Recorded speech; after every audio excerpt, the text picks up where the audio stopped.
Director மாரி செல்வராஜ் அவரோட டேரக்ஷனில் வாழைன்னு ஒரு படம். இந்த படத்துக்கு வந்து படம் கிட்ட வரும்போது தான் பெரிய ஒரு ப்ரொமோஷன்ஸ்லாம் பண்ணாங்க. சின்ன படம் தான். படத்தில் வந்து ஒரு கான்செப்ட் பார்த்தீங்கன்னா, வாழை அந்த கொலையிலேருந்து அந்த வாழைத்தாரெலாம் வெட்டுற அந்த மக்களோட வாழ்க்கை தான் இது. படிப்பை விட அந்த வாழைத்தாருக்காக இம்பார்ட்டன்ட் கொடுக்குற ஒரு அம்மா. அந்த பையன் வந்து ரொம்ப படிக்கிற நல்ல பையன். பட் அவங்க படிப்போட விஷயமே என்னன்னு தெரியல, படிப்புனா என்னன்னு தெரியல, அதோட ஒரு பெனிஃபிட் என்னன்னு தெரியல.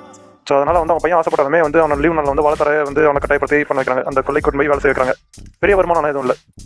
ஒரு எப்படி சொல்கிறது, ரொம்ப கஷ்டப்படுற ஒரு ஃபேமிலி, ரொம்ப கஷ்டப்படுற ஒரு கிராமம். ஸோ கிடைக்கிற கூலிக்காக ரொம்ப கஷ்டப்பட்டு வேலை செய்கிறாங்க. ஒரு அக்கா அதே ஊரில் இருக்கிற ஒரு ஹீரோன்றவர் அதே ஊரில் இருக்காரு.